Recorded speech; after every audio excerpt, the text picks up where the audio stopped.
Welcome to Gospel Tangents, the best source for Mormon history, science, and theology. I'm Rick Bennett.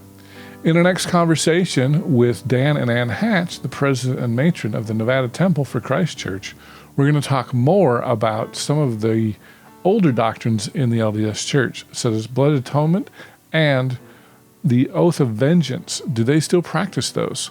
We'll also talk about some temple miracles and whether they accept black members into their church. So you won't want to miss this conversation. Check it out. So one of the other interesting things, Christina kind of mentioned it, was that fundamentalists, they have to oppose something in the LDS Church. Makes us fundamentalists, right? I believe is how she kind of worded it. And so we kind of shape each other in a way. And, you know, I know in the early days of the church, an endowment session would last hours. And so when you talked about doing an endowment session, you were like, it can go 4 to 8 hours. And so is that like, is it due to just you have a lot of people that it takes so long? Because typically an endowment session, about an hour and a half is what it would take in the LDS Church. Can you talk about that? Sure. So can I start? Yes, absolutely. Okay. So, when we have a session, we start, in the early afternoon, and, sometimes we're out at 6:30, sometimes it's 9:30, whatever. And at night in the evening. Finish. And so we start with an opening exercises, which is actually here in this room. Some days it's standing room only, and some days there's empty seats. But, we have a minimum amount of people that we need for each endowment session, and that's what we typically, we at least have that to hold one. Sometimes there's 50 people in the room. Sometimes there's 14. So is the length dependent on how many people are in the room? Sometimes it is. Sometimes. And sometimes it's not. It also depends on inspiration, the Spirit, if something's to be said. So after we have our opening exercises, the women go in and we do our initiatory work. And we call it here washings and anointings. We don't use the word initiatory so much. I'm using it here because it's a word I grew up with.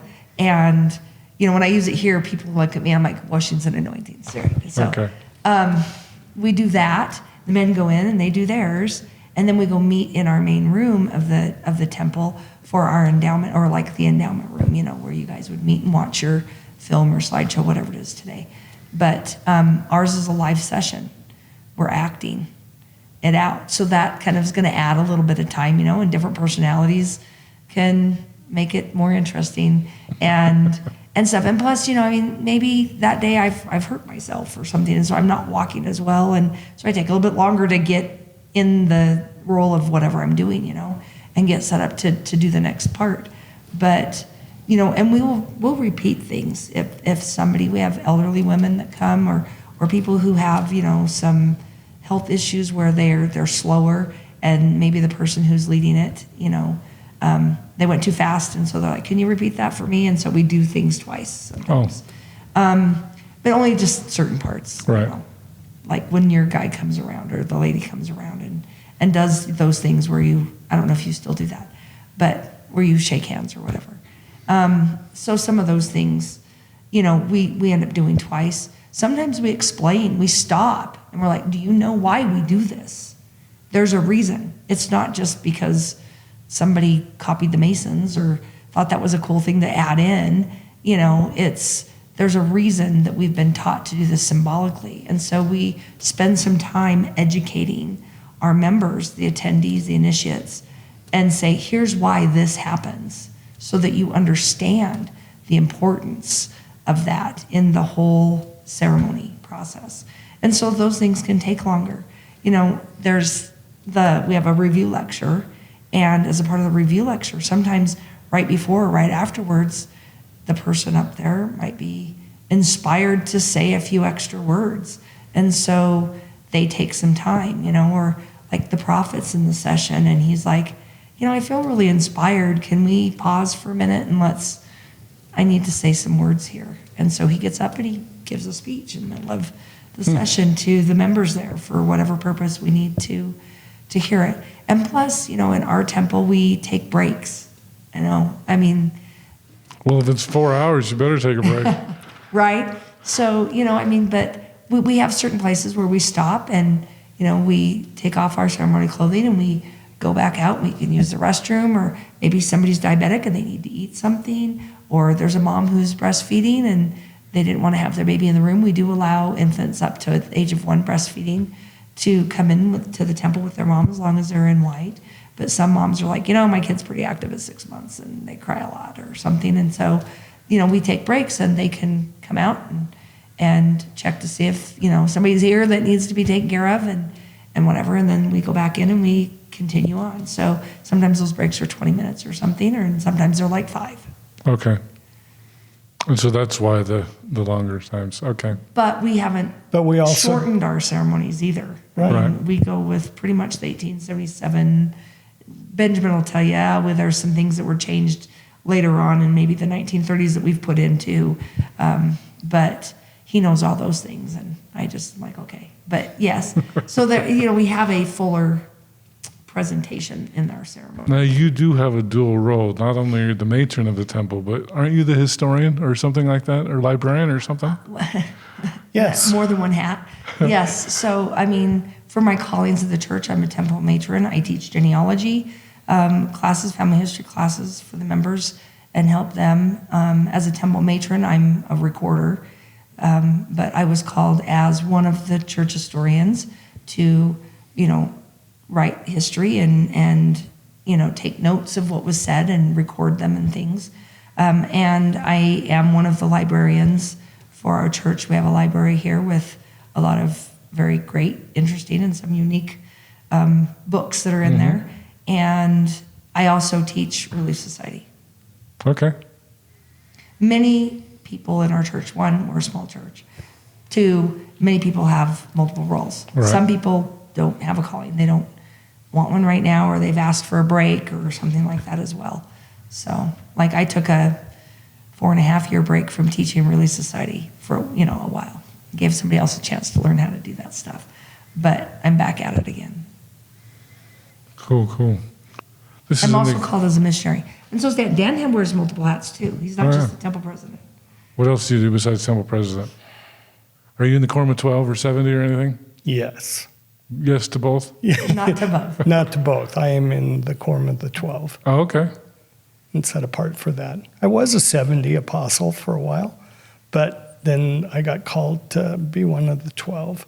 I'm the mission president. I thought David. Oh, no, I'm sorry. Wrong Forgive word. me. Yeah, Wrong temple word, president. Yeah. He is a missionary. He Okay. helps do missionary work. Because David Patrick's the. He is the president. president of the Quorum of the 12. Oh, and the president of the Quorum of the 12. Yes. Yeah, and the mission president. And he's the president of the Paquin Temple. Dan's the president of this temple. Oh, I didn't realize that. Yes. So, and yeah, I But think he's a missionary, and he's also taught Sunday school. Currently not fulfilling that role right now, but not officially released. So if the other guy needs a break, Dan's filling in. I did that for some time, and then He taught all the hard, well, the other guy teaches hard stuff too, but he taught like Isaiah and Ezekiel and The fun stuff. yeah. in Jeremiah, and trying to go through some of the Old Testament things. And not that I'm perfect at it by no means. No. But Anyway, so we all wear multiple hats yes. and do multiple things. And we all pitch in too. Like you saw today, we were doing a work party. Saturday's work party day. And that's everybody's calling. Right. And you're not necessarily going to get set apart. Like, you go to the bishop's office and get set apart to come to the work party. It's out here we live an order, and it's expected, I guess. Like a united order. And it's just part of what we do. We work together and help each other out. And the way I look at it is, it's not so much like it's an absolute requirement. You have to do that. Wouldn't you do that for your family? Wouldn't you help them? And this is what we are out here. We're all a family, and we're here to help each other. And we're here to help each other succeed in whatever it is we're doing. And when Ann and I first moved out here, we had so much help putting our house together and getting things prepared and stuff. We've had help, putting in lawn and taking care of the greenhouse, and it just one thing after another. We donated the use of our greenhouse to our order garden. So. Okay. Well, the one thing I wanted to ask, Casey had mentioned, there was the Reed Smoot hearings in 1904, where Joseph F. Smith was called before Congress and grilled on the temple ceremony. And I know that the temple ceremony is in the congressional record. And so you said you went back to 1877, and I'm pretty sure, at least according to the Reed Smoot hearings, there was an oath of vengeance that Congress asked about. I don't know when that was removed, probably pretty soon thereafter, certainly by Heber J. Grant. Is that something you guys still do? Yes, we do. Okay. And I think at one point in time, they used to think really low on that as far as what that really means. Yeah. But it is actually part of the covenants that we make in the temple, and to teach that to our children and our children's children to the third and fourth generations. So they understand. So basically what we're asking for is that God intervenes when someone takes the life of someone else unworthily. So in other words, the infant unborn, the saints, the prophets that have died unjustly, murdered or whatever. But all we're doing is we're asking for the Lord's intervention in that. Not that you will avenge. Not No. avenge that. No. And no, do we have... Because I think that was the big thing was, they're going to avenge Joseph and Hiram's blood and that sort of thing. No. Okay. As far as I know, we have no Danites here. That's right. I may be a And Dan, no but I'm not a Porter Danite.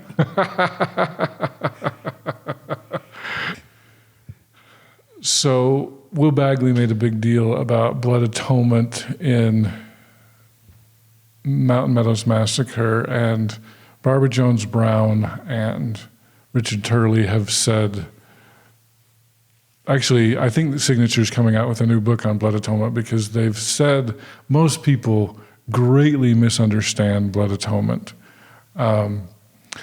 But my question is, since you guys are fundamentalists and you like to go back to all the old stuff, is blood atonement something that you would embrace? I'll answer that first, I guess. Sure. No, we don't. That was a tough one, huh? It is a tough one, because it's like they talked about it, but it's not something we're not blood atoning people. Right. You know? And I feel like God takes care of that. If that has to be, then when you pass away, your blood will be spilt, and maybe that solves that problem. Yeah, if I was in the Mountain Meadows massacre or whatever, and I needed to have my blood atoned, I would hopefully, die from a firing squad if I did something wrong personally, just so that I'm going, okay, now I have a chance. But we're not running around No. crazy like and doing those things Absolutely not. I guess avenging that on somebody, or taking that revenge, but we're not. Well, and the misconception, this is what Barbara and Rick talked about, was the misconception is, they did something wrong, we're going to kill them. Yeah. And that's blood atonement. And that's not blood atonement. No. It's really a way for you to take some responsibility for your sins. Yeah. And so the real way blood atonement would work is, let's say I committed a sin such as adultery or even murder, or something pretty, serious. In order to repent, I would need to go to the prophet, such as Brigham Young, and say, hey, I'm guilty of adultery, cut off my head, right? You have to ask to be blood atoned? Is that how you understand it? We don't even practice that. We don't. It doesn't here in the branch, we don't practice it. We don't really preach and teach it. Do we know it and understand it? Some members do, history-wise. It's kind of like with Brigham Young. And I think it was his son that was involved with the Mountain Meadows massacre. Well, his adopted son. John. Adopted son. John D. Lee, you're talking about. Yes. Okay. Yeah, because he was sealed to Brigham as a Right. under the law of adoption. Right. And so I think Brigham gave him direction on how to have that fulfilled to where he has a possibility of atonement for what he did wrong. And I mean, But it's nothing. We don't live in We don't that live day. that world and deal in that. Is that something that you would have jettisoned? Like, that's not something you would talk about in church on Sunday or anything? no, we don't. No. So that would The be first one time thing. I learned about blood atonement was at Sunstone. Okay. In Okay. somebody's presentation, I'm like, this is weird. This is crazy. You know, I mean, to think about it. I mean, murder's like one of the top 3. You don't do that. Right. And then people, the way that they present it, which I agree with them, it's presented wrong. It's not for that. Yeah. It's So- not like, hey, we don't like them, we're going to kill them. No. No, and Never I, was. I think I read years and years ago, probably back when I was a member of the LDS Church, around the time I was getting ready to go on my LDS mission, something to the effect that Brigham Young had made a statement that I would feel justified to drive a javelin through the heart of my wife and the man that was in bed with her, something to that effect. That's the only thing I remember. I'm going, wow, that sounds gruesome. Yeah, Yeah. no kidding. You know, I'm Nuts. not going to do that. You know, I'll just go, shame on you, goodbye. But this isn't anything that's a tenet of No. religion. No. Okay. Good. I'm glad to hear that. Me You too. always got to ask because you're like, well, they go all the way back. We'll ask about that one. Talk about your callings as matron and president of the temple. Are there any spiritual experiences you would feel comfortable sharing, or any say theology about the temple that you would be comfortable sharing? I could share some. One of the things we do before we take names through, for those that have passed beyond the veil, is I review them at home. And I'll sit there and pray about every name before it's brought here and taken through for baptism and then for initiatory and for their endowments. And what I have noticed for me personally, when I'm reviewing the names and especially families, I'll sit there and ask Ann, I'll sit there and go, there's something wrong here. And she goes, what? And I said, there's somebody missing. And so she'll make a phone call to the family that submitted those names. And I said, I don't know who or what, but I do know someone is missing in this family. And they'll go back and they've researched and they go, yeah, we did miss somebody. And that to me it's a small miracle, but it's still a miracle because who wants to be left behind? Who wants to be forgotten? Who wants to not go with the rest of their family? And if we believe that the ordinance work that we're doing is that important, they're sitting there on the other side of the veil waiting for us to get this accomplished. And, you know, it's kind of like a military thing, no man left behind. You know, you will bring everybody home. And that's really the goal of the mission to me personally, is we don't leave anybody behind. And do you have anything you want to share? Oh, I have a ton of experiences and just absolutely spiritual things that have happened in our temple. You know, I guess I'll share a couple of them. There was one, we were in initiatory. I was with another sister, and she wore glasses. She says she's blind as a bat without them.